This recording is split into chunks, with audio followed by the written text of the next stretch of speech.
Munson and the Geeza.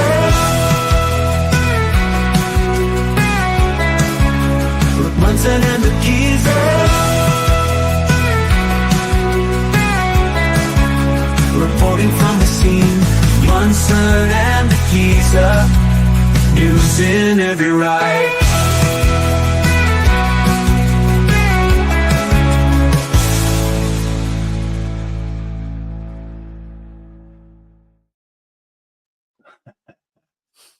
Yeah, I saw this. Good evening. We're here. We're here.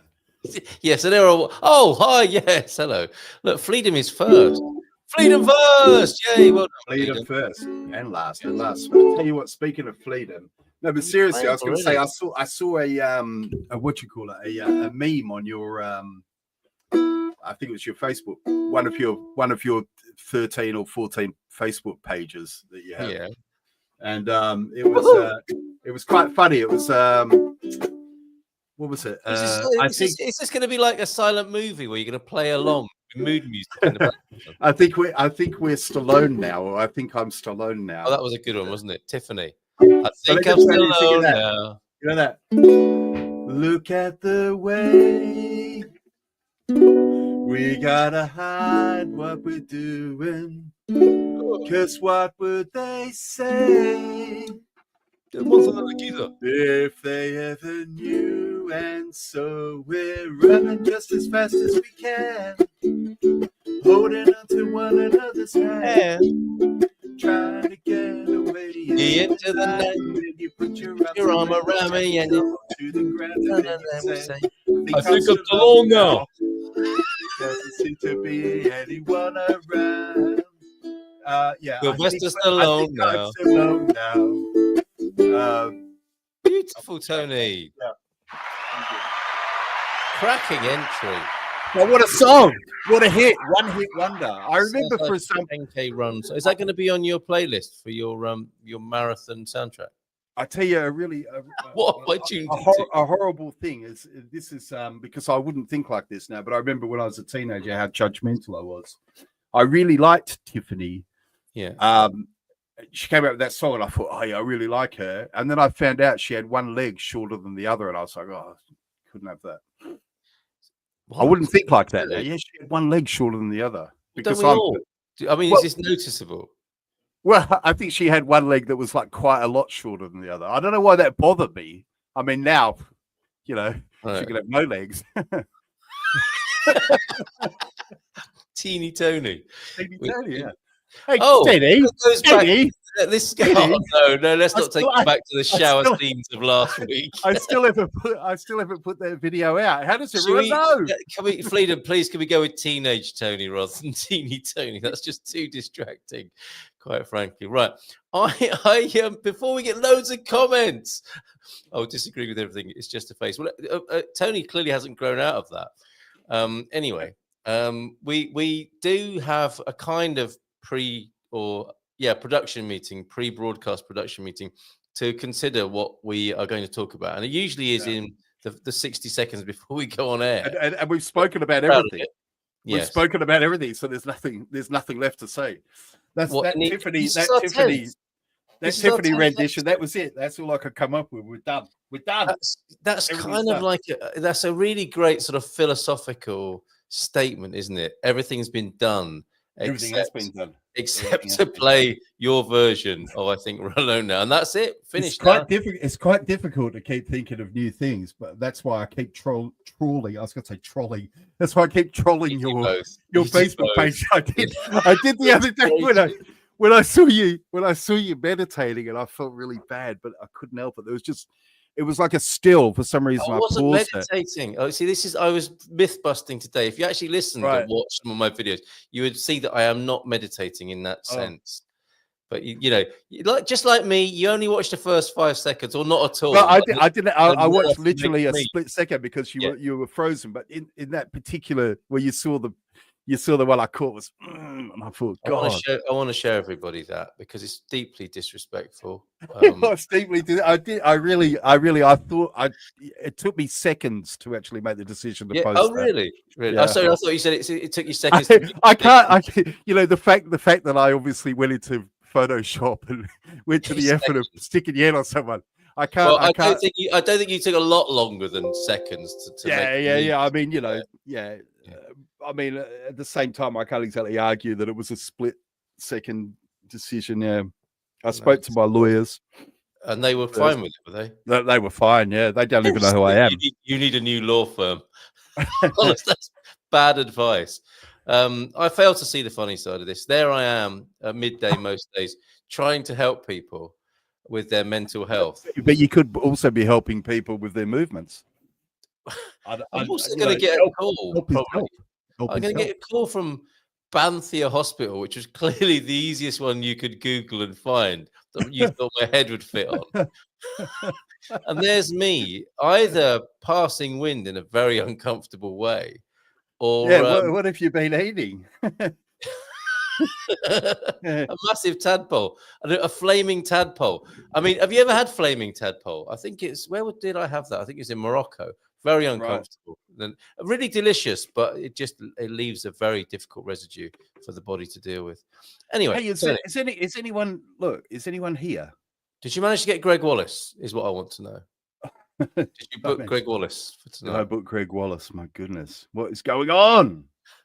How do you feel about the Greg Wallace? The three things I want to ask you about. The title of this week's live stream event. How come my video isn't playing? By the way, oh no, it is. Sorry, hang on. There's got to be an echo. It's all about you, isn't it? No, it just says it's waiting. Why is it waiting? I did my copy of StreamYard. You've downgraded me. So no, maybe I can't.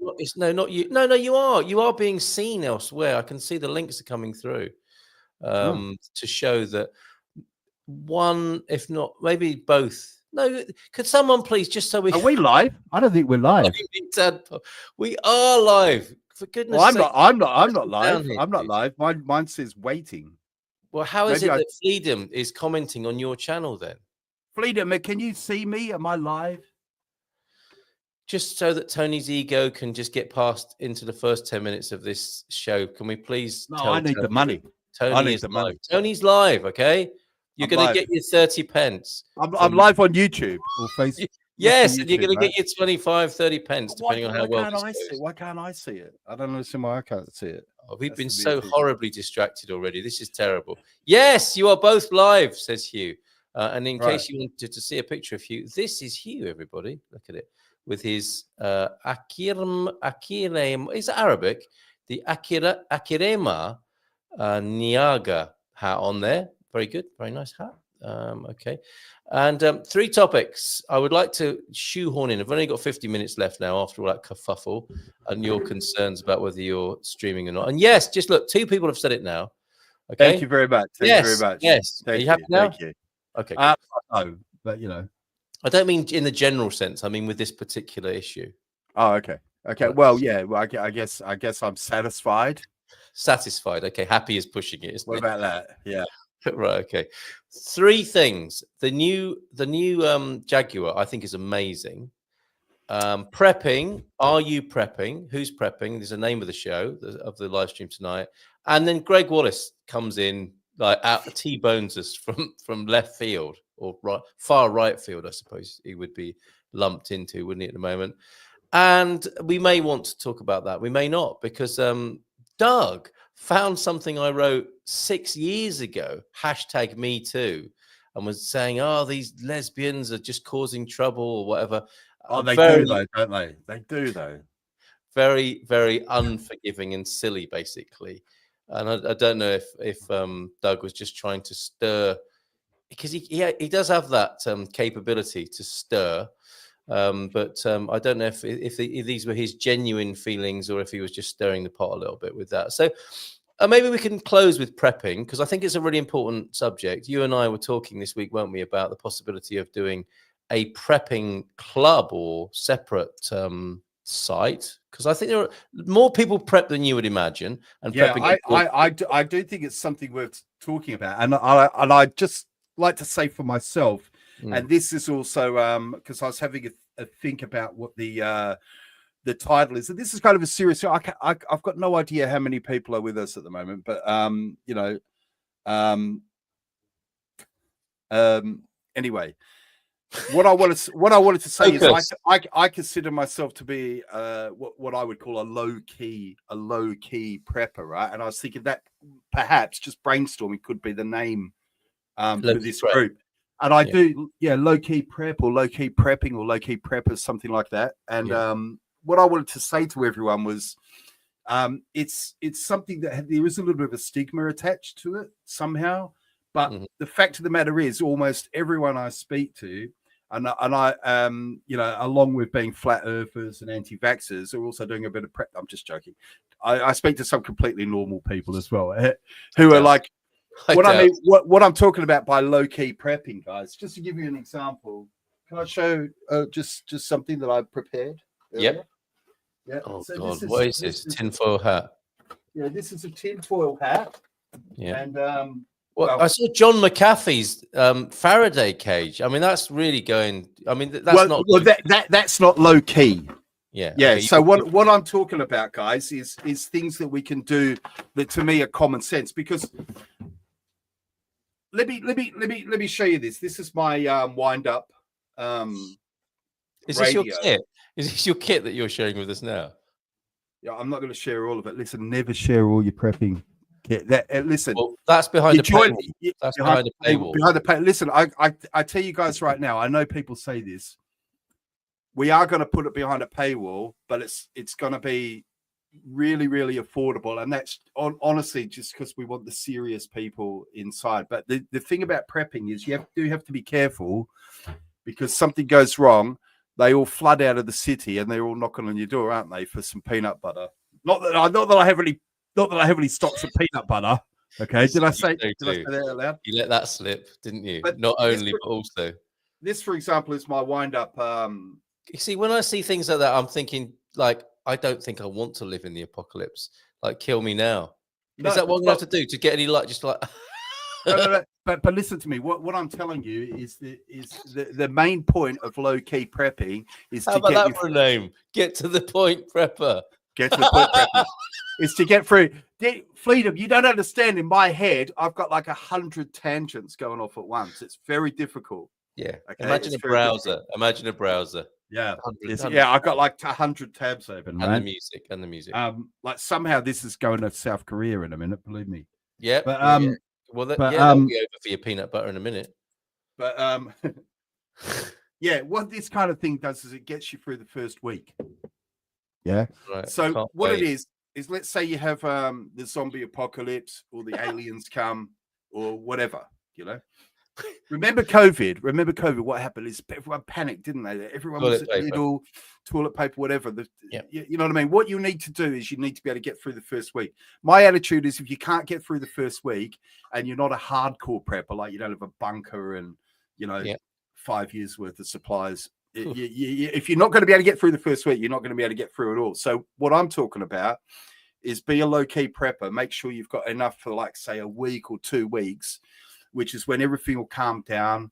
All the Darwin Awards will be issued early, and then there'll kind of be like there'll be like a kind of there won't be any telly, will there? It won't be on cable, will it?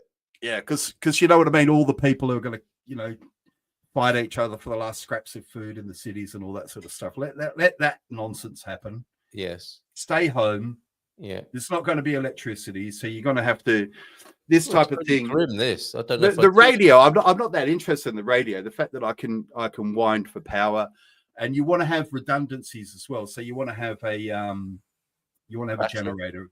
You want to have a battery and a generator, and maybe a solar panel as well. But what I'm saying is, you don't have to spend loads of money.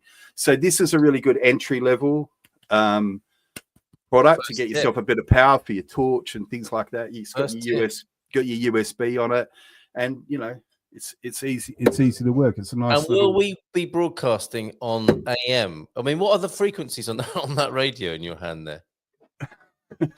Because we need to keep going with the show, don't we? It's AM, FM. Well, funnily enough, it just occurred to me. It's very cheap now. It just occurred to me the other day that I was saying to someone how now that I have like YouTube Premium or whatever, that going up in the world. I mean, I've had it for quite a while, to be honest, and I kind of like finally got rid of all my CDs and everything like that, and then I just realized the other day that when the SHTF happens, I literally will have no music. I don't have any records or CDs. Bloody ukulele there, mate. I can make my own music, obviously, but you know what I mean. It just seems like if I'm just in the mood to listen to like Pink Floyd, The Wall, or something, I won't be able to do it. So yeah, some might say that's a godsend. One of the silver linings. One of the silver linings, yeah. One of the silver linings. While you're glowing green in the dark, there'll be a silver lining. So yeah, comfortably numb in the apocalypse. Comfortably numb as my teeth fall out from nuclear fallout or whatever. It's not funny. It's not funny, but I like how you're bringing light to an awkward situation. Well, I've been thinking about this for a while, but what I'm talking about is this, guys. I'm talking about this low key prepping, you know. So yeah, a Swiss Army knife is important. We need him. I've made a note of that. I've got a Leatherman. Do you know what that is? Cut the end. A Leatherman. Not a leather man. Tell him Teeny Tony is busy at the moment. Is that his name on the forums, Tony? Leatherman. Leatherman. Leatherman. So, you know, a Leatherman is like the Canadian Swiss Army knife. I know what it is, really. I couldn't resist. Yeah. Yeah, not a man wearing leather. Although, you know, he might come in handy as well. Who knows? Exactly. It might be cold. If it's cold, he sounds prepped in his own way, doesn't he? If he's clad in leather. Are you going to be able to close those 100 tabs? They'll be closed for you on your behalf, aren't they? When something happens, or will it be browsing not responding? When something happens, something will happen. Something will happen. And listen, everybody saw what happened during COVID, right? Yeah. Okay. Tyranny, your freedoms were taken away, and nobody did anything, did they? Everyone saw, well, the government trying to do this.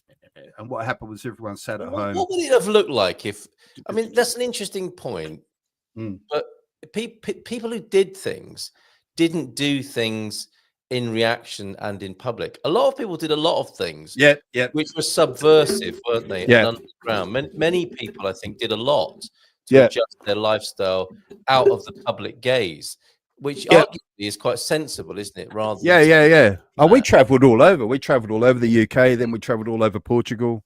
Yeah. So during what you call it? What's that thing called? You know? Yeah. We did the thing we dare not. I don't know if we can mention it or not. Basal, we've got a complaint, I think. Come on, guys. What's today's subject? It is prepping. Who's prepping? Are you prepping? Basal, 2025. Good to see you. But what I was going to say, look at your name without remember. I can't even remember the autocorrect. I just remember giggling a lot, and it just has Ballbag 2025. I don't think so. There's no autocorrect suggestion for Ballbag, is there? But that's what came. I don't think it was an autocorrect. I think someone just said it, and you kind of linked them together. Rude. That is so rude. I'm sorry. I'm laughing like a child. I'm reporting. What you said. I'm not rude. My goodness. I'm the opposite. Everybody knows that. You're the misunderstood Greg Wallace, aren't you? Of the Munson. Misunderstood Greg Wallace. Why is this happening? We're getting to it. We're still prepping. It's true, Freedom. You see, he's on our side. Giggling a lot. Listen. Everyone. Everyone forgets really quickly. It was a few years ago, and we were all locked up. Which one is this? But South Korea. Look at South Korea today. What's going on? We need to go live. Have we got any live coverage? Have we got live coverage of what's going on in? I'll tell you what. I've got the full text of the.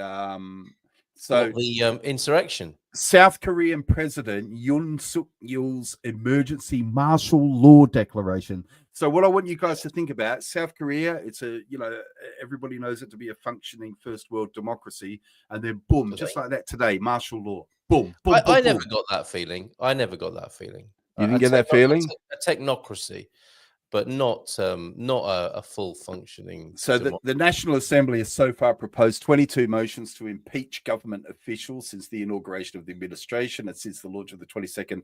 Let me just go through this situation that is unprecedented, not only in any country in the world, but also since the founding of our nation.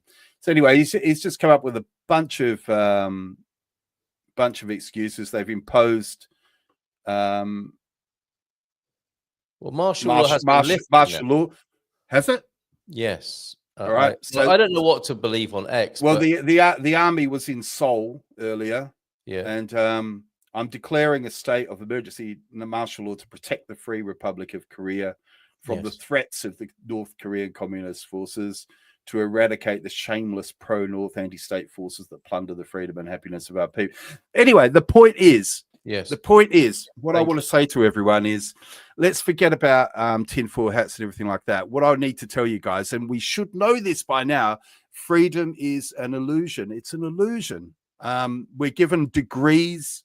We're given a degree of freedom by our masters. You know, and that we're able to kind of move around within limits. And at any moment that can be taken away, and you need to have, you know, be ready. You need to have a plan for when that happens, because you know, what if you can't get fresh water? What if you can't get food?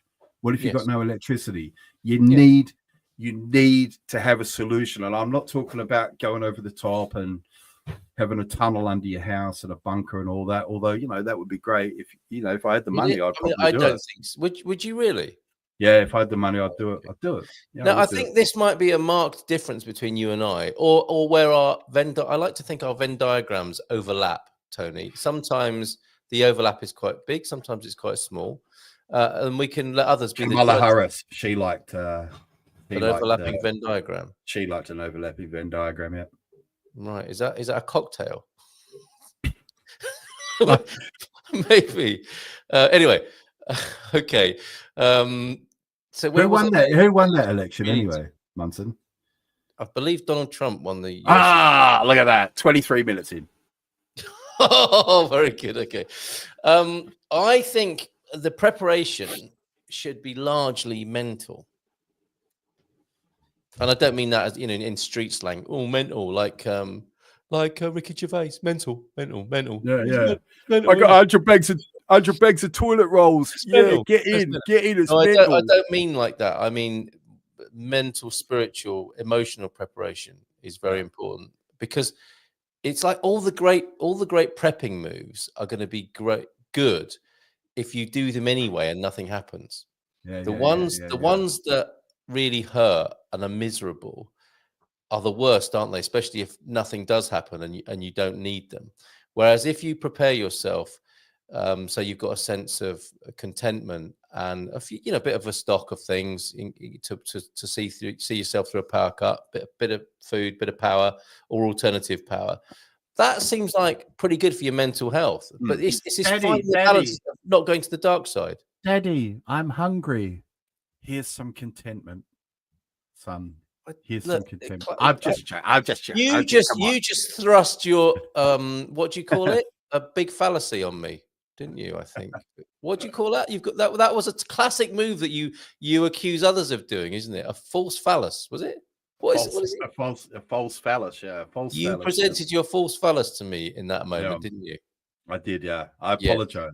No, it's okay. It's all right. It was done with comedic effect and expectation, I think. So you're quite forgiven. But I'm not saying only do that, because most of us aren't yogis or gurus, aren't we? Who will sit through it and think this is merely the material plane is merely an illusion into which I choose to be or not. The apocalypse bothers me not. No, most of us aren't in that position.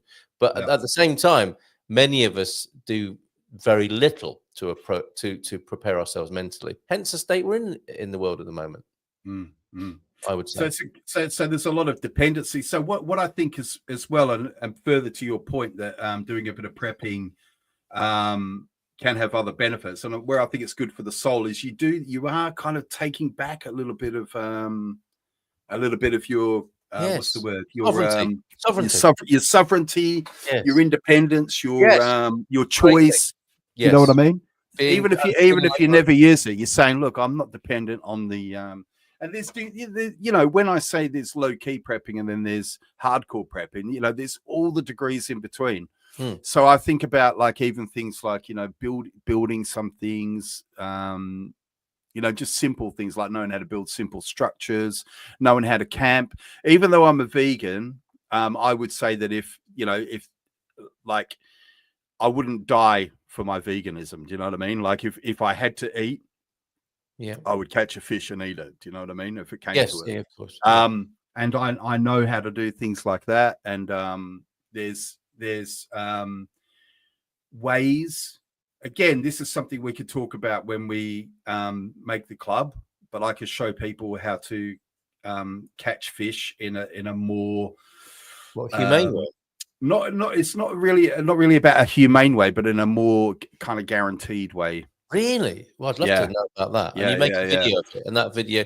You see, my fear about this paywalled preppers club is that a lot of preppers are pretty tight, aren't they?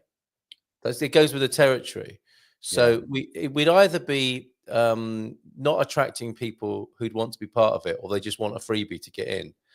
Or you'd have people who are like armchair preppers who'd want to know all the detail. I mean, that's the honest truth. Well, there's a lot of armchair preppers, and I mean that's fine. But I mean, one thing that does get spoken about in the prepping community a little bit is, and I do actually remember speaking briefly, funny enough, with Katia Lima on the Good Morning Portugal show, because she I don't know why it surprised me, but she kind of has a bit of knowledge about the topic. And I remember her saying about, it is a problem. The fact is that if things do go pear-shaped, it's quite likely that people will, because if you're a city dweller, one of the first things any prepper will tell you to do if the proverbial is about to hit the fan is get out of the city. Yeah. Get out of the city, right? And it's I don't think I have to explain to anyone why that's important. But get out of the city. It's often, it's also worth saying it's too late at that point. If you're a serious prepper, you might be thinking about getting out of the city a little bit before the moment that you have to get out of the city, right? Well, there are things that we could speak about because there are techniques to get out of the city as well that we could speak about. So you do have a lot more of this tactical knowledge than I have. Yeah. I think I would be probably much of my input will be along these sorts of lines. Yeah. For example, packing your car and trying to get out in your car is not the way, just as an example. Okay. Yes. So there's do we call it the Michael Douglas? Is that the way to get out of the city? there's tactical, there's ideas and ways to get out of cities. These would be cracking videos, Tony. You've probably made them already, to be fair. Stop looking at the news. Is Carpe Diem's prep. It's not your personal agenda, I think, rather than your addenda. And I agree with you on this, Carpe Diem.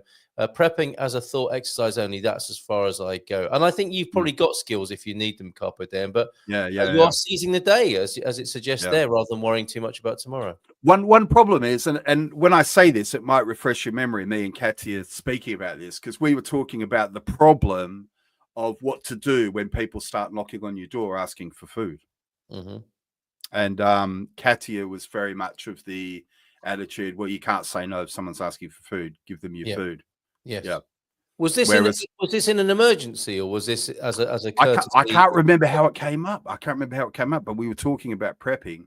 And I was saying, like for me, because this is a conversation that's often had in the prepping community, is what you got to understand is that if you give away food, you're probably going to die. That's probably going to cause you and your family to die. You're not starting a community like that, are we? What are these communities you speak of? Are you in a few of them then? Well, look, I'm a low-key prepper. Yeah, but so you know what I mean. You keep on some of the hardcore. Yeah. But I've seen these debates, and I've watched a lot of apocalypse movies, and what happens? It's the kind of thing, they'll send someone to your door, like a mother holding a baby, and I'd be like, oh, you have seen TV movies. Please, we're starving. Can't you just spare us a tin? Stop watching Hollywood as well as. Can't you just spare us a tin of beans? And then you open the door and like 3 bikers rush in with crowbars and just take everything. Which film was that? I don't know, but it's a good script, isn't it? We can do it. It is a good script, and it appeals to the worst of us all, doesn't it? It works to our fears. Hey! You want to see the worst of people? Wait till they've got no food. January sales. Yeah. Basically, they got no Yes. food. No, All black. I understand that. I understand that. And Yeah. it's worth thinking about. And that's what I'm talking about. The balance is really important, isn't it? And, you know, I belong to a Facebook group. What are they called? They're not preppers or doomsdayers. Collapse Club. I don't know if you've seen that. There's the collapse philosophy that is preparing for an imminent collapse, and they've been doing it for quite a long time. And that's the problem with so many of these groups, isn't it? They might die before, you know, they might have their own personal collapse before they ever experience a societal one. And that does sort of connect with our death urge and our fears of death and so on, doesn't it? This apocalyptic idea and what we might do about it. And I think it's really important to get the you are a biker, Freedom's saying. You'd be one of them. One of the 3 wise bikers. That's all I know.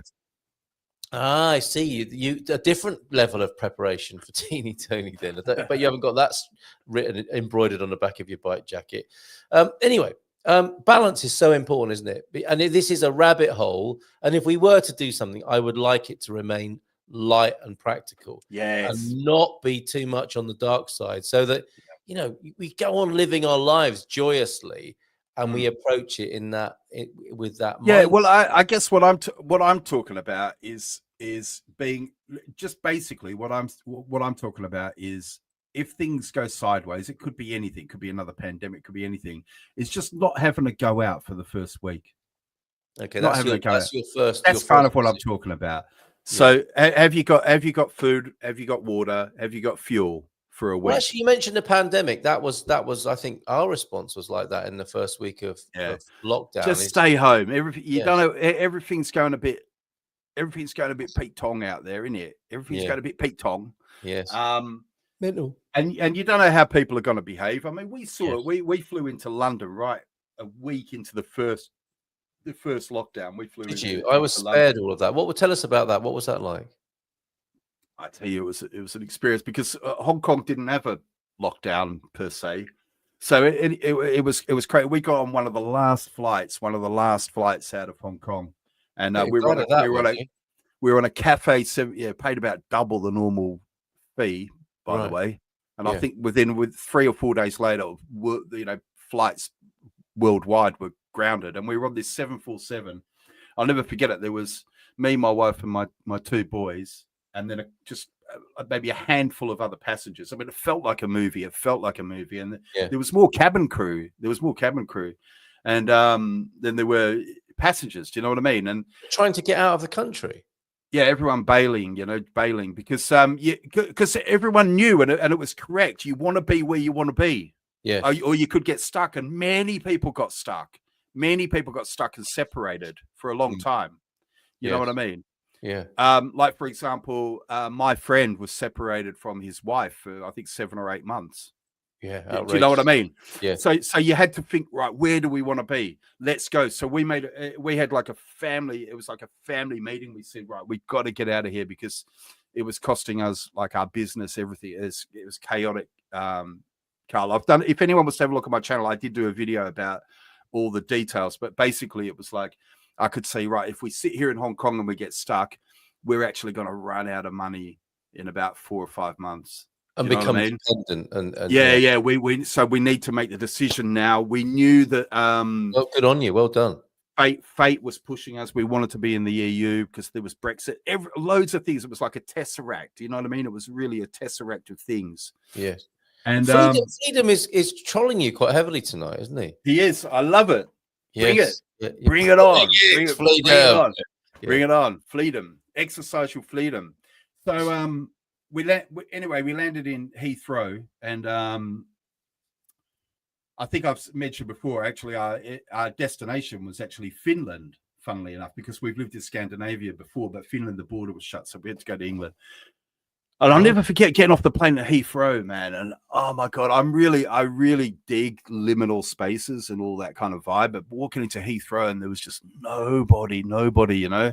And it was like, even the ATMs didn't have cash in them. And then there was just this one woman on the customs, and there was just us. I don't even know where the other people from the plane went, you know. It was like, You ever seen like Stephen King's The Langoliers or something like that? The empty airport. It was just so surreal. I had the same experience in Orient Station. I had to take a hire car back because I had a hire car when the lockdown was starting, and I was really resentful. I wanted the company to send somebody to get it because I didn't want to be stopped on my way driving it back and then to get public transport back. I thought they should just do that, and I soured a really good relationship with the hire company or at that time. But I guess a lot of people were freaking out and losing their proverbial. But I took it back eventually, and I was getting a train back from Orient Station, and that concourse, that building, was, I think, like you're talking about. You know, there was just rubbish blowing about. The only people around were like people who probably lived there. The people who live there are generally outnumbered, aren't they, on a daily basis by commuters? Yeah. And when everybody withdraws from using it as a functional space, the dysfunctional use of that building becomes apparent. And presumably the airport had a similar atmosphere to it. Yeah, that's what it was like. There was nothing open, and I remember it was really weird. It was like we got to the counter, and there was this. I don't know why it's important to say this, but I just want to tell you, and people can do with it what they will. But there was this woman who was I don't know where she was from, but she was the one in the uniform at the customs. But you know, if she was British, which she may well have been, she definitely wasn't born there. And she kind of was giving my wife the third degree about, oh, do you know that you can't overstay your visa, and what are your plans here? And I'm like, are you serious right now? Do you know what I mean?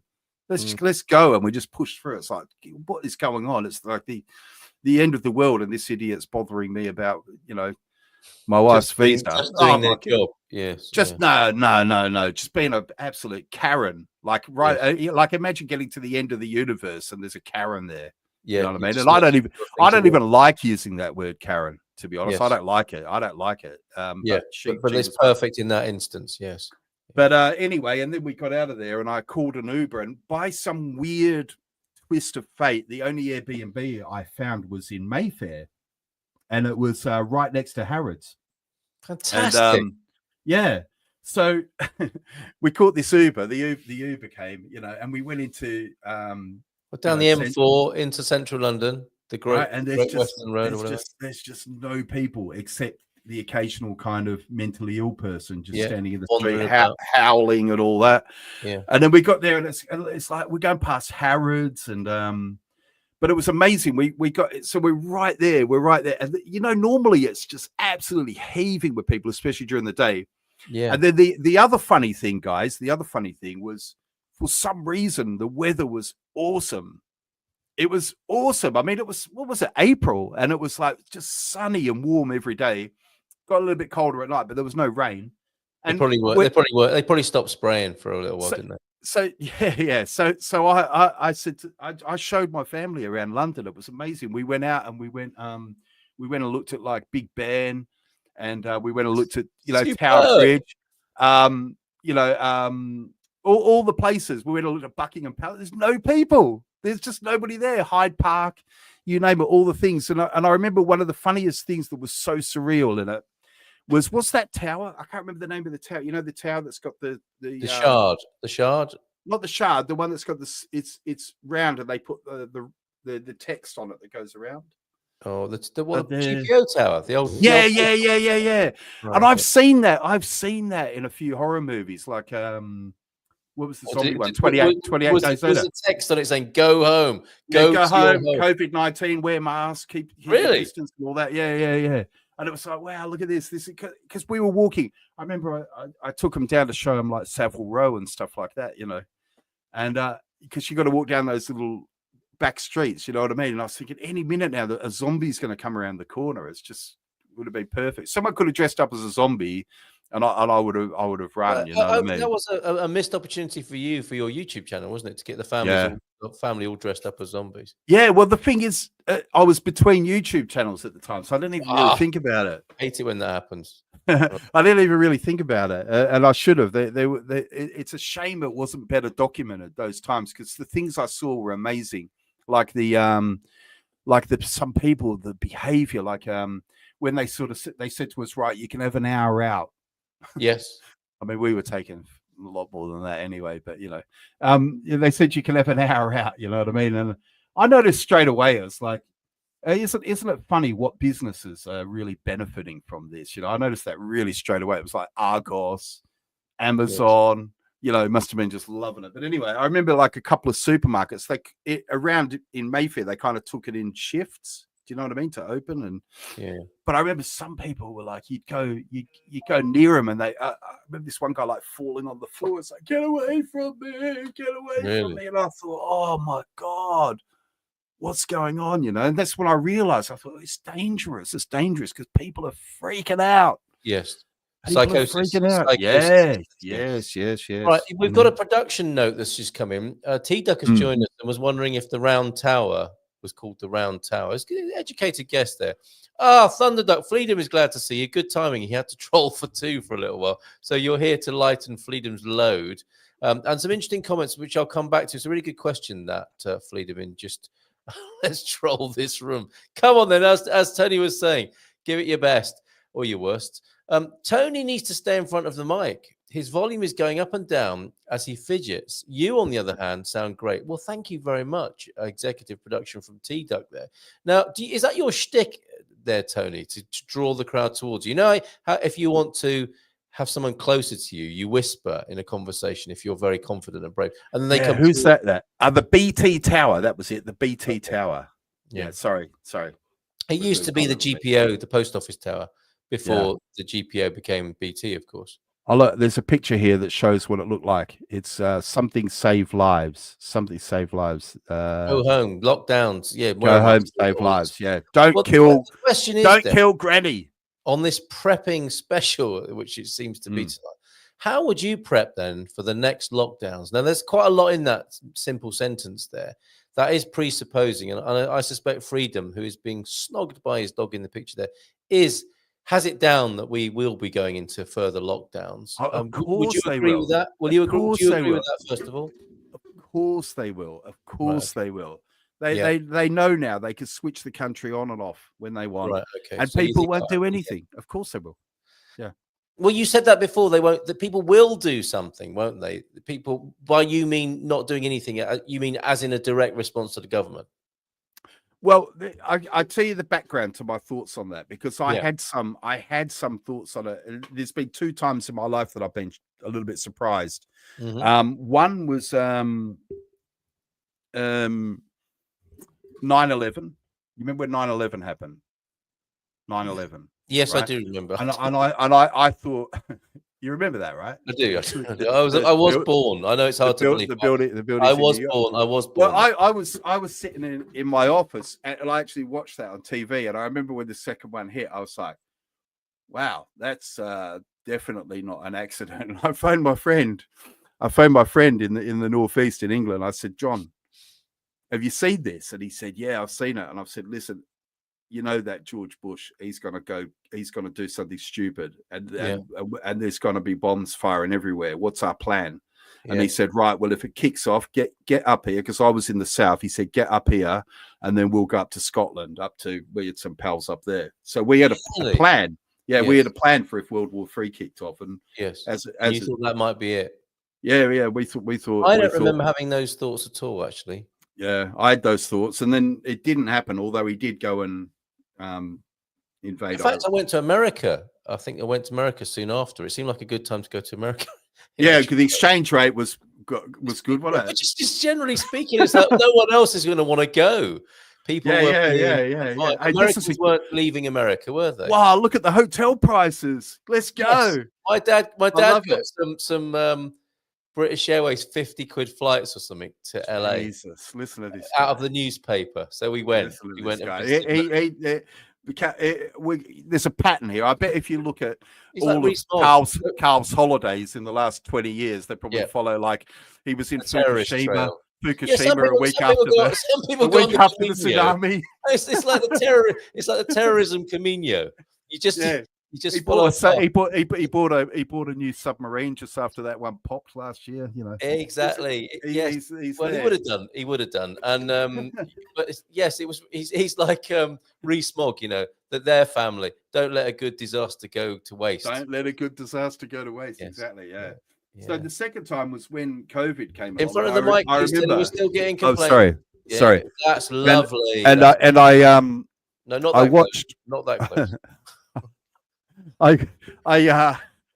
I watched it. First of all, it was Italy. It was. I remember Italy imposing the lockdown. Well, of course, first of all, it was China, right? China had the hard lockdowns, but then the first European country was Italy, and then Spain said, right, if they'll do it, we'll do it, and on it went.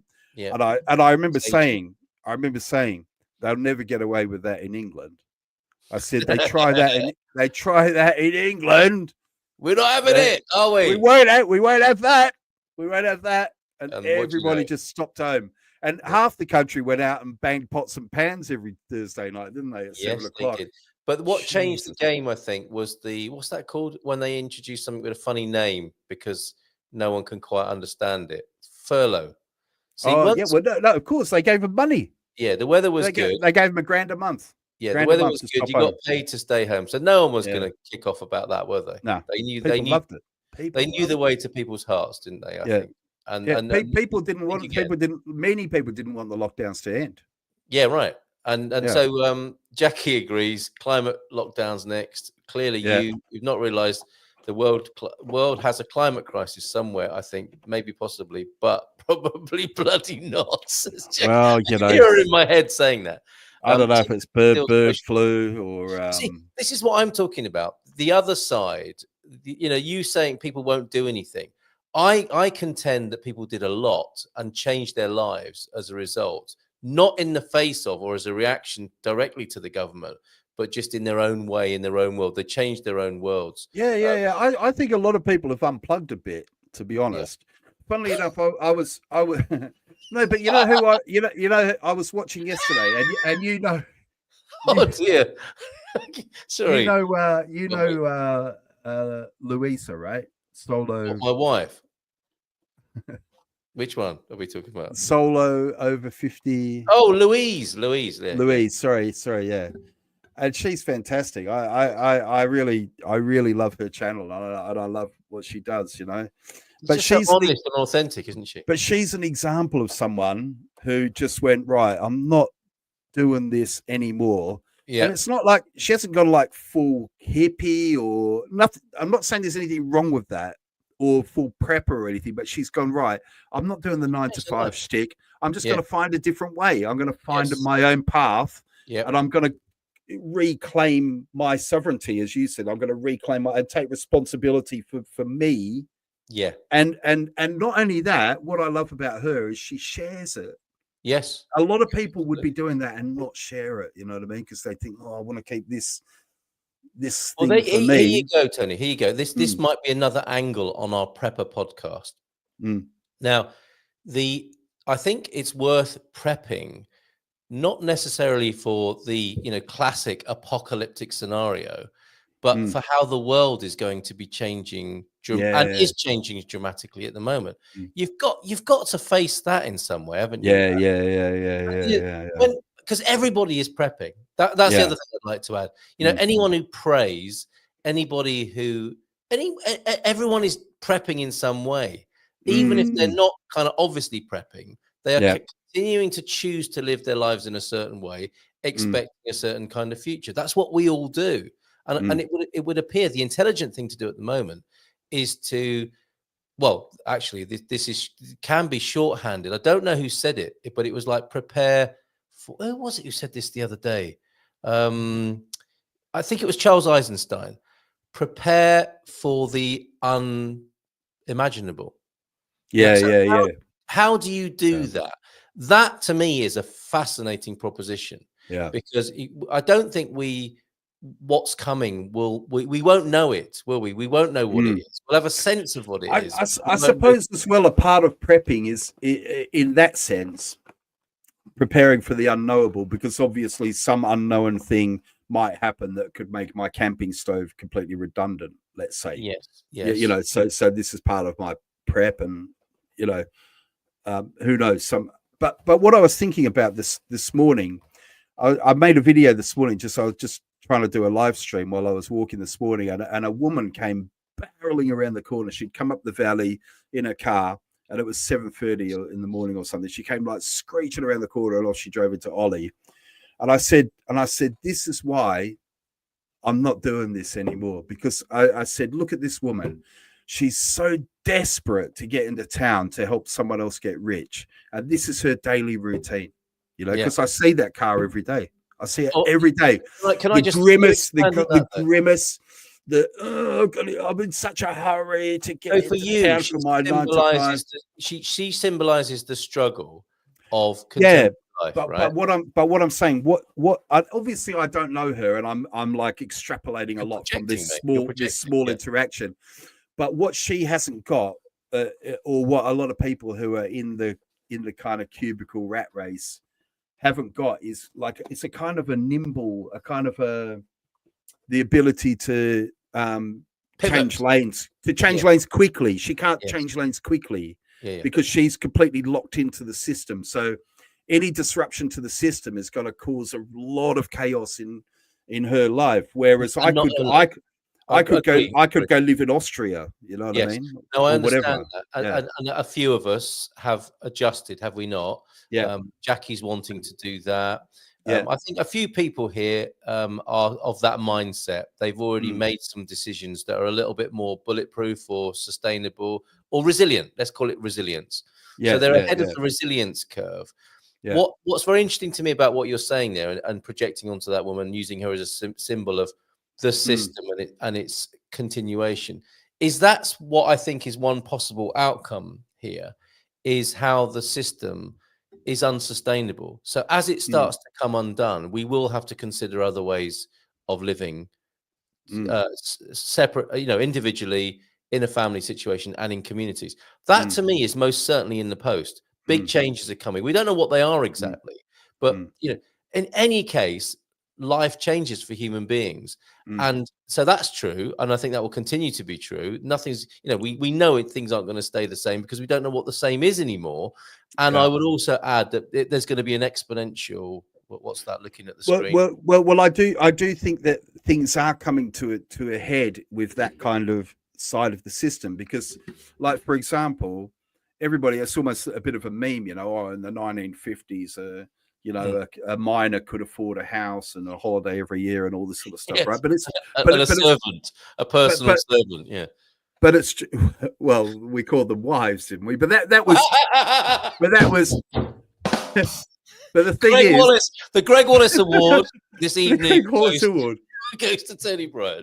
Well done. But it's true though, isn't it? So what you've got now is you've got I saw a good meme today, which is someone said, I hate this. What was it? I hate driving to work every day, and then I hate this job, but I have to do it to pay for my car, And it was that, I think that's what's happening. I think people are going to start waking up to, I'm actually getting, I'm not going forward anymore. There's nothing.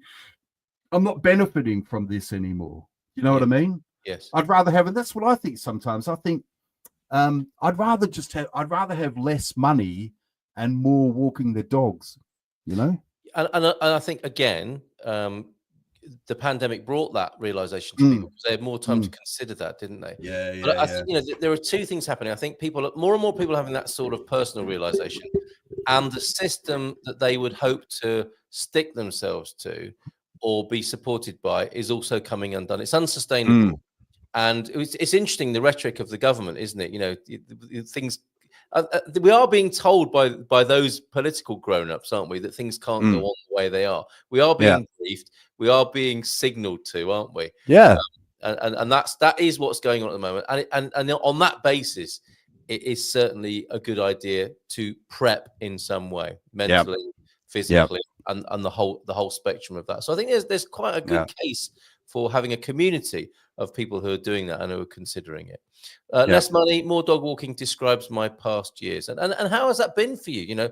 That's one of the great questions in life, isn't it? Is how's that working out for you? I suspect you wouldn't have it any other way. There are things you might aspects of it you might like to improve. But generally speaking, Freedom, I get the sense that it's been a good move for you. I think the same is true of T-Duck. The same will be true of Jackie. She's working her way towards it. Those who are speaking of that tonight.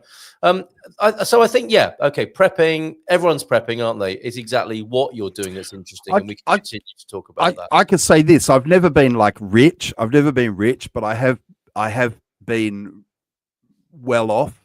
Yeah. What I can say is that in my limited experience of having money, is you never have enough. You never have enough. You never have enough. You never have. Well, that's you know a useful prep, isn't it? It just Change goes on and on idea. and on and on. So just you get to a point like I have where it's just stop. I'm just done with that. I'm done. I just don't need any. And that's why I say that's one thing I love about Portugal is I don't need to have, the latest best car. I don't need to have designer label clothes. I don't need to be eating out at the best restaurants or everything. Just stop it. Stop it. What's important? Health, fresh air, just, looking at trees, whatever, Clarity of purpose. Yeah. That's how I would put that. So we might have to launch a GoFundMe, though, I'm seeing here. T-Duck, however, might have to lay off the shoe shiner and put the second driver. Do you think there's any way we can help with this? He says he'll get by. I think he's just putting a brave face on it, and he might need some help from us. So if there's anything we can do with that situation, T-Duck, you just let us know. Life is about doing things, not getting things. And there's a hell of a lot to do in Portugal. Absolutely right. And it remains a very good choice. Life is about doing things, not getting things. And there's a hell of a lot to do in Portugal. Is this Prepping the Musical? A hell of a lot to do. It could be a musical. Prepping the Musical. Thunderduck, stage left. Life is about doing things, not getting things. And there's a hell of a lot to do in Portugal. Tap dancing. It's a tap dance routine, isn't it? Life is about. With so what am I doing that to? I know what I'm doing it to. How do you solve a problem like Maria? I'm liking Prepping the Musical. Andrew Lloyd Webber might want to collaborate with us on this. Maybe. Because I think he was one of those people that was fighting inheritance tax. Yeah, probably. Yeah, me too. 10 hours a day. Stick it to the man, Tony. 10 hours a day, 6 days a week, running my tattoo studio as a charity. Yeah. Now it's time for me and chocolate. Very good. That's time for me and me. Yeah. Wow. Yeah. Don't put it past Portugal. Okay, enough money to focus on dog projects, walk, enjoy life, give my dogs a yard. Almost there. Just the hunt for. It's interesting, isn't it, how dogs are so important in some people's lives as a kind of totem of a new way of life and being. Yeah. Just the hunt. It's the same with Louise, isn't it? Just the hunt for jobs or gigs is sometimes like they're non-existing. Well, that's another thing, isn't it? Maybe that's another reason why we need a community is to support each other. Maybe there's somebody in the wider prepper community or consciousness that would say, Freedom, what are your skills? Yeah, let's do a deal. Well, there's some people have ideas as well, Yeah, right. All right. Yeah. And they are a commodity, of course, aren't they? And we do have to stay alive, and that could be another aspect of it.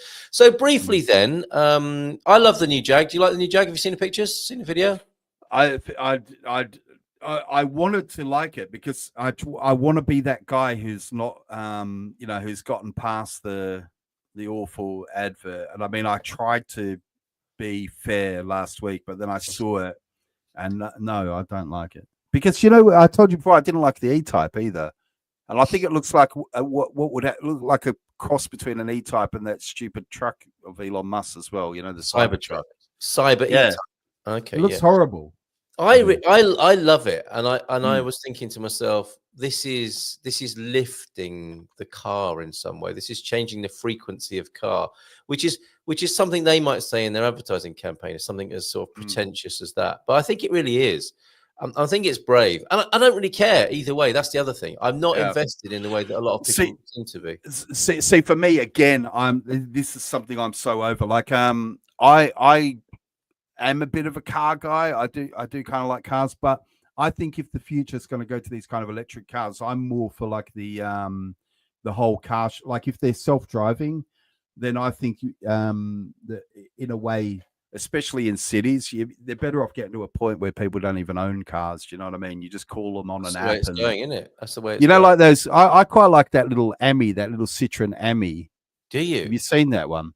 Yeah, because for my, don't you ever feel? I don't know what kind of car you drive, right? I've got a big estate, Yeah. and I really feel sometimes when I'm driving that, especially by myself, I think, and you know me, I'm not really a tree hugger or anything like that, but sometimes I do feel like I'm this is an awful lot of metal and you know, leather and all the rest of it and plastic that I'm lugging around just for little. Do you know what I mean? It's not I do necessary. understand it. Yeah, I get it. I It's get it. completely Yeah. unnecessary, you know. And I think most of the time that what I've noticed here in Central Portugal, every now and again, there's several days will go by where I don't even drive it. It's just not, you Yeah. know, I don't Well, need isn't to that go great? anywhere in the car. Isn't that Well, great? it is great, but why have there must be a way We'll get that's more there. sustainable of, for example, like maybe there's 5 people that could kind of share my car, you know what I Right. mean? And But it yeah, will happen. It will happen. I mean, I think this is another great area that requires balance. And I mm, can bring in T-Duck's comment here. It's important to truly understand what matters most in your life,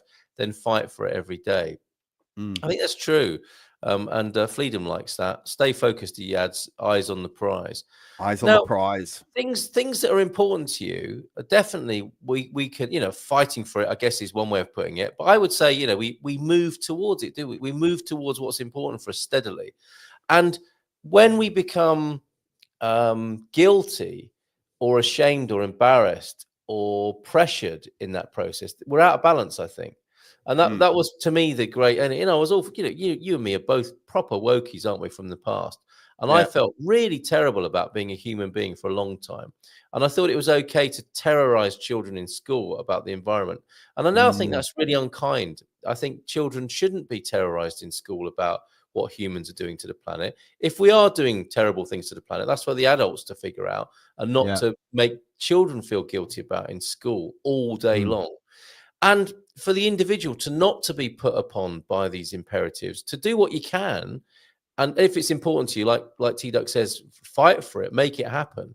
But we are mm, here to be beacons of love and light and joy, yeah. if at all possible, without wanting to sound like a I tree. think as well, what I'd be more interested in telling children is the truth. I would say, look, while you know, if you want to save the planet, stop consuming all this crap that's coming from China, you know, because the reality is the people who are telling us, right? Soapbox time. The people who are telling us Enjoy it while it lasts. Enjoy it while it lasts, Hugh. stop using plastic straws and all this nonsense are the same people who fly around in private jets, the same people who make money sending jobs off to China to have things built cheaply and unloaded onto us. I mean, the real polluters in the world. I mean, look, this is what I'm trying to say. I don't believe the people who are telling me that I'm the problem. I don't believe them. Like, oh, because I have a diesel But they're car. not. They don't even know you, do they? It's propaganda that you can choose to feel bad about or not. Yeah, but you know what I'm saying. That's what I would rather tell children. I would say, look, maybe there is a problem with climate change. Maybe it's true, but what I want you to do is be careful about the people who are telling you that it's your problem, that it's your, Yes. you know what I mean, that it's your fault. And I mean, Or tell them this: it's important to truly understand what matters most in your life, then fight for it every mm, day. If the planet is really important to a child, and mm, children do have a great sense of nature, I think, and the symbol of Mother Earth and these sort of allegorical approach to the environment. Children really get that, and why not support them in wanting to look after that and love it? That would be great. yeah. Well, But I making them feel terrible is awful. I did see a good meme once that it's like, yeah, well, if we're wrong, if we do behave better to the planet and we're wrong, Yeah. then what's the downside? Clean Yeah. air, Yes. clean Well, yeah. environment, more Yeah. trees. What's Yeah. the downside? There's no downside. You know, But being awful to people in the process, which is mm, that's the thing, isn't it? It's the the do-gooding, whether you like it or not. That's what's sticking in everybody's craw at the moment, it would seem. Yeah. Well, I Okay. think the other thing, and I have said this, I had this a little bit with some of my teenage students who one of them said something like, "Oh, your generation." Yeah. And I said, listen, my generation, when I was a kid at supermarkets, we had paper bags and we took string bags to the shops, and my mum wouldn't drive me anywhere. My mum wouldn't drive me anywhere if I could walk or ride my bike. I had to, she was like on us every minute about switching lights off and all that. And I said, it's not, I think you're being misfingered there, as it were. It's kind of like you guys are the consumers, not me. We bought, like, I remember when I grew up, we had a washing machine, like for the whole of my mother's life. She had the same wash. Do you know what I mean? Yeah. The same fridge. It moved house. All those appliances moved house with us. You know what I mean? It was like, no, I it's get not it. us. It's not us.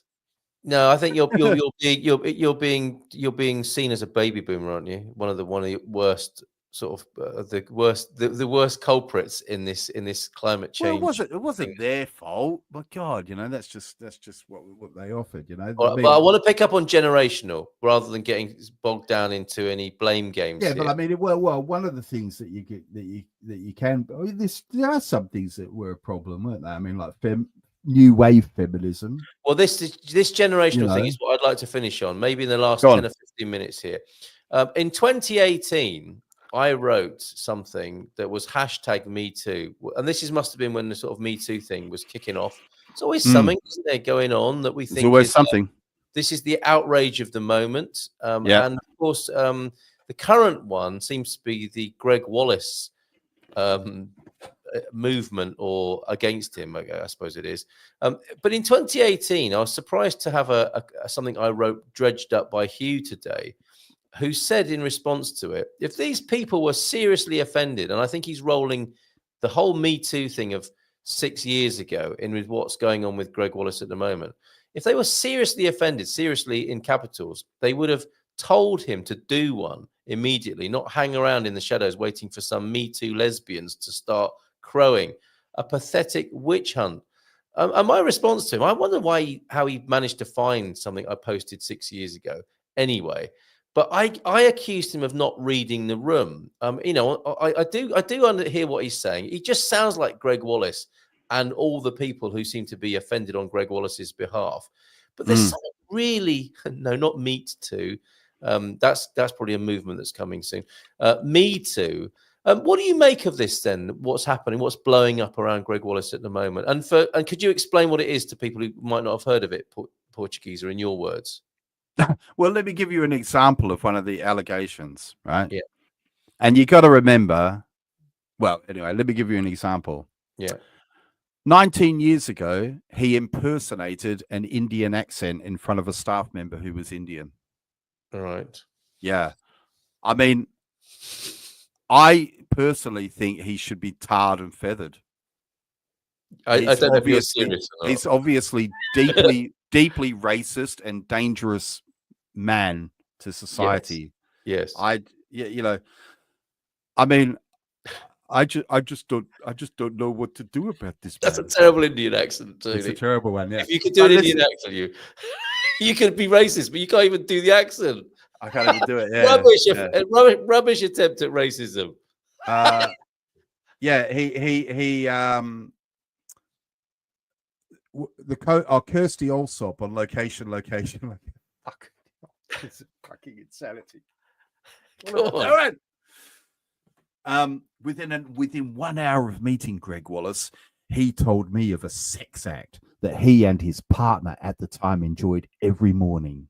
Yeah. Okay. All right. But tell me what's going on for you in reporting this. How is this occurring to you? What's activating? How the fuck is this news?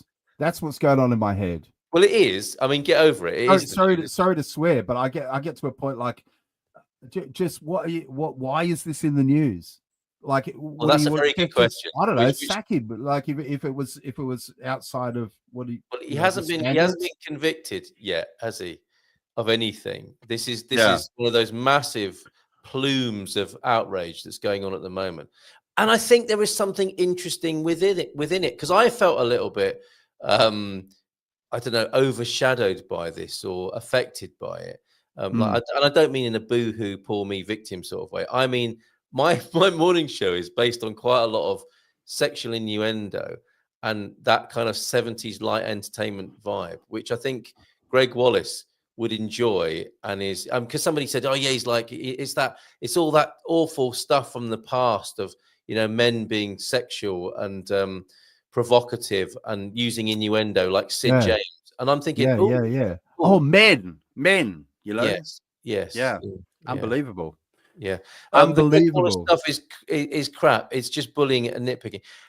But I get all of that. But what can we do about it? Because this is another kind of culture war lightning rod, to use the right lingo. What's to be done about it? There are useful conversations to be had as a result of this, I would say. I don't think you can just they are accused. But some of the things, like now he's in trouble for saying they're middle-class women of a certain age. Well, they are middle-class women of a certain age. Yeah, but he meant that in a kind of pejorative sense, didn't he? Well, what's he supposed to do? Is he supposed to sit? Yeah, this is the thing, isn't it? He's not allowed to defend himself. No, he did defend himself. He did defend himself, and I think he got advice to say, "Stop defending yourself because your defense isn't going." Yeah, but that's got to stop. That's got to stop. That's my question then. How can this be managed such that we can all learn something from it without this awful situation of, you know, it's not working, is it? What's happening with him? And I'm not defending his behavior. I'm saying that societally, this phenomenon and this approach that we generally see happening, that is just like, well, you know, it's just X, Y, or Z, is not sorting it. It's not working. My mum used to smoke in the car when I was a kid. Yeah. I mean, she's dead now, but you know, if not, we should definitely at that, by the way, we should definitely go after her for that, because she was a monster. Yeah. You know, I was a kid and she was smoking in the car when I was in the car, for example, etc. Yeah. Who cares? I mean, this is my problem. I get why it's interesting to you, but I saw the story today and I didn't even give it any more thought, really, to be honest with you. Well, I'm very interested in the he made staff feel uncomfortable by talking about his sex life. Did they say anything? They didn't at the time, and then that's it. Is that it? Yeah. So there's nothing, because they didn't say anything at the time. They can't say anything about it now. Well, they can. They are. They are. That is what's happening. So that is what's happening. They are saying something about it which they didn't feel possibly comfortable about now, except being in this kind of reverse bullying situation, right? So the spotlight is on Greg, isn't it? And so, if you like, to use his phrase, the women of a certain class and age are now piling in on him and giving him a taste of his own medicine, if you like. One woman said he made constant lesbian jokes. I want to know the jokes, because I like to hear the material. I know. I think they're funny. Yes. Now, I like lesbians as well, and I don't mean that in any lewd way. I mean, I couldn't care less. Right. You know, so there's plenty of jokes about straight people. I've always said people. There's always this weird double standard, right? Like I've always said, The Simpsons. Take The Simpsons. I know this is going to be a bit off-piste, but bear with me. You know, The Simpsons. They took that Abu, the shopkeeper, out because it was offensive. Well, take Homer Simpson out because he offends me. He's a white middle-class guy. They're obviously making fun of me. This is what I'm talking about, Tony. Family Guy, they're making fun of me. But this isn't going anywhere, is it? You saying that is not giving us the... Well, just ignore them. This is what I would do. If she came up to me, if this woman came up to me, oh, can you believe that Greg Wallace made a lesbian joke? I would say to her, shut the fuck up. I don't care. I don't care. Were you offended? I don't care. Be offended. Yes. You were offended. Be offended. Yeah, you know, that's it. Is there nothing? You were offended, and you know, that's it. Right, and is there nothing happened? Nothing happened. Your legs didn't fall off. You know, you didn't get migraines. Just that's it. You were offended. Okay, that's it. And that is it for you. That's just, Yeah, that's it. okay. There's nothing of any further interest to you in why people are Nothing offended. happens. Nothing happens, Carl. What do you Nothing mean? happens when you get offended. Nothing happens. No, I understand that. I understand that, but it doesn't contribute to functional society, does it? Well, he couldn't do it. He couldn't do it now, though, could he? He couldn't do it now, though. If you made those kind of jokes in a modern workplace, you know, you'd get reported to HR and you'd be gone, wouldn't you? So Well, the solution you'd have that. The HR liked my joke so much they asked me to come and tell it again. You know what I'm saying, though? This is how long ago? 19 years or something. I don't know. Yeah, I really want to play for you Tamaka Tan's joke that I had loaded up for the morning show, where he makes a really off joke and a woman pulls him. I'm with Ricky Joe. The only thing I would say is you know, he shouldn't have been saying this in the workplace, but you know, did he know?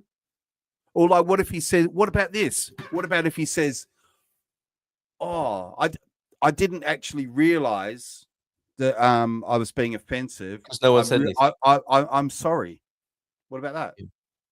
Well, yeah, fair enough. Yeah, of course. But that, you know, that all of I'm not. But they want blood. They want blood, don't they? But do they? So that's your sense. Well, I don't know. I don't know. Right, I don't know. Yeah, I don't know either. Why is it in the news? That's my question. Why is it in the news? It's such a good question, though, isn't it? It is a great question. Why? It's like, I want to know what's going on in South Korea. I want to know what's going on. There's so many other things that are more interesting than this guy telling some lesbian jokes 20 years ago.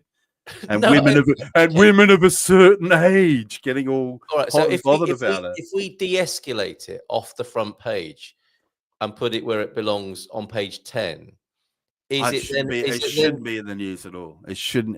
There's no place for this in the news. I can't believe if they want to talk about it, where should they talk about it?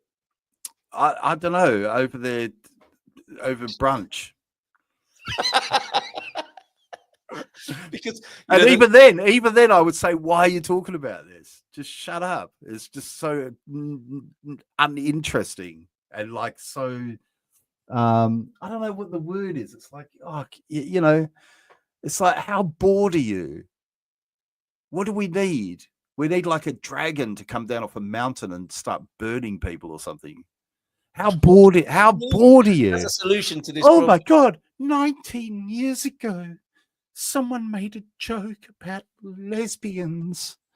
Let's quickly run to the news and, you know, ruin this guy's career or whatever's happening. I don't know. It's ridiculous. I hate this stuff. Yeah, and you're right, Fleeta. That is a problem. If he says sorry, they'll be like, "Oh, he didn't mean it." We don't know that. We don't know that. You see, that's. I'm not exactly sure what I'm trying to say, but I what I do know is, it's not satisfactory to me to just retort with a put down of these people. And look, well, I can tell you, and I'm not just saying this. I've never done that. I don't like men who do that, and I never have, even when I was young. Even when I was young, I didn't like the men who make those leery jokes at the women. And same here. I was very uncomfortable. I've always hated it. You know, I think I've become that guy in a way as well now. Which you know, this whole thing has caused me to have a look at. I think it's quite useful from that perspective, isn't it? As a little check and balance. Yeah. You know, I know what you mean, but what I'm saying is, like, I just don't think. I think it's a mountain out of a molehill. I agree. Yeah. And what I find fascinating, I suppose, to come to the essence of this, before we come to your interesting moment of the week, Tony, is what is so fascinating to me about it. Quick, is Tony shuffles his post-it notes. We do this every week. Come on. What's absolutely fascinating is that people are being offended by other people being offended. Do you not find that fascinating? I really do. Yeah, because it's this is a culture war thing, isn't it? Yes. Like probably the right wing should be on Greg Wallace's side, right? Yes. And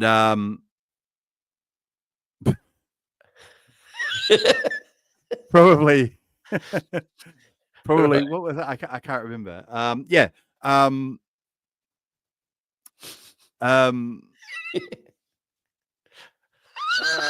focus. Have I broken you? I've broken you, haven't I?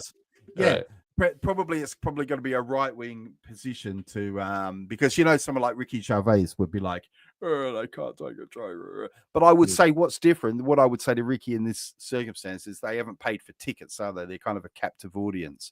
So I do get it. I get why they might have felt uncomfortable. Yes. But what I'm saying is you've got like, do you know what it's like I was saying last week? I promise you again, I'm coming from a place of love for those middle-class women of a certain age. What, when you say that they should stop their nonsense? It's just stop. Yeah, but are you saying Yeah, but you know what it's like that joke for yours? I don't care. I'm telling you, I don't know much about this story. I've literally just filled myself in then because I saw the story earlier in the day, and I'm telling you, Carl, I didn't read it. I didn't invest any time in it because I knew it was just going to be nonsense. Yes. Do you know what I mean? So for me, do you remember that joke we looked at the other week with that comedian? She said, "Is this it?" She was out at dinner with her husband. You remember that? And they had an argument with the. Oh yeah. Dave never thought about it again. Yes, yeah. Just never thought about it again. Yes. Well, so what I'm saying is, I'm kind of coming from a place of love. Yes. When I want to say to them, just stop thinking about it. Just move on. Okay, and I accept that, but then if they don't experience it as love, what then? Well, that's their problem. Oh, okay, all right. But I'm happy. Do you? Okay. It doesn't make any difference to me if they want to dwell on it and let it. Do you share my fascination though with people who are offended by their offense? Because I guess that's what I'm really getting at here. I think that's what's so wonderful. Yeah, I know what you mean. I know what you mean. Because the old guys who felt got at by this, are saying a similar thing to you. I'm not lumping you in with them, but that is a response, isn't it, of the doubling down, if you like, of men who feel associated with Greg Wallace, and I do a little bit. And I know some of the older guys who like these sorts of making these sorts of comments, who might find it funny, are not. They might say, "Oh, they should just get over it," but they're not getting over it, are they? They're not getting over it. Okay. When I say they should get over it, I don't mean for the benefit of George Wallace. Say that again. You don't. I'm not saying that for the benefit to defend him. You're not trying to defend him. Yeah. I'm not trying to defend him. You okay? I think the guy's an asshole. I think it is inappropriate in the workplace. And I've thought that since the first day I went to work. I think it is inappropriate to make those sort of jokes, and I think you should try and be aware of who you're speaking to. Of course, those things are inappropriate at work. And I think they're generally inappropriate in public unless you know people and you know that they're into it or whatever. And sometimes, you can make a mistake, can't you? For which you can apologize and hopefully move on. Well, what I think is it's not that big a deal, and that they should. I agree with you. I agree with you. I think an apology should be enough anyway. And, that's it. That's it. Where I think it shouldn't be is in the news. But anyway, I've been trying to do some changes to my diet. Really? Tell me about it. All right. Well, for example, I was thinking about trying. Can you tell me this in a minute? Because I've got a clip to play you. Sorry to interrupt, but this is really important, connected to what we're talking about, and I think you might appreciate it. And then we'll finish with Tony. Did anything else interesting happen to you this week? So it's taken a little while to process this. So just bear with. Thank you to Jackie, to T Duck, to Fleedom mainly. I think Bullbag got upset with us and left earlier on. So really? Probably not here. So here we go. Here's my I would like to call him a friend. He's been on the Good Morning Portugal show. I think he's a very fine comedian. I think comedians have a lot to offer the society at the moment. It's like the politicians aren't figuring. No. This is the clip I'm about to play. Okay. Well, you took me very literally there. But I think he's doing a great job culturally as a comedian with this clip, and then we'll come back to anything else interesting happened to you this week. Have you guys ever been bullied by someone so badly that you hated everyone with his name? That's why I hate guys named Dad.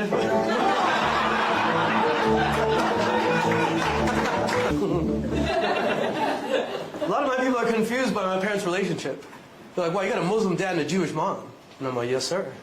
They're like, how did a Muslim man convince a Jewish woman to fall in love with him? I go, my dad was no regular Muslim man. My dad was in an Arab rock band. They traveled all around the Middle East throwing rocks at women. Don't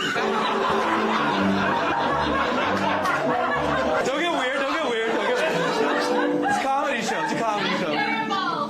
What'd you say? What'd you say? I said that's terrible. Thank you, I appreciate that.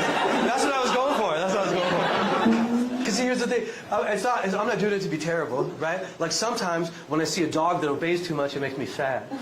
And sometimes when I see a cat that bites its owner, it makes me happy. Because it means the cat has retained its wildness. And that's what I love about Berlin. Berlin has retained its wildness. Sure, there's an Amazon here, but we tag the shit out of it. And we vandalize it. Berlin is a cat. And I'm not up here to offend you. I'm just here to remind you that you're still wild too. You can say some terrible things every once in a while. As long as your energy's friendly, it's no big deal. All right? No big deal. Doesn't he nail it there? It is your yeah. energy friendly. Isn't that a key thing? I thought that was so wonderful. Anyway, Tony, anything else happened to you that was interesting this week? No, I was just saying I was thinking about trying the all almond diet. The all almond diet, Tony. Yeah, so that would be like almonds for breakfast, almonds for Almond lunch, milk. almond milk. Mark Almond on Spotify. Mark Almond on Spotify, almond for dinner. But in the end, I thought that'd be just nuts.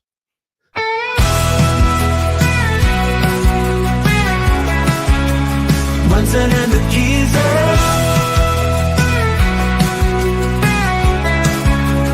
Munson and the Geeza. Reporting from the scene. Munson and the Geeza. News in every ride.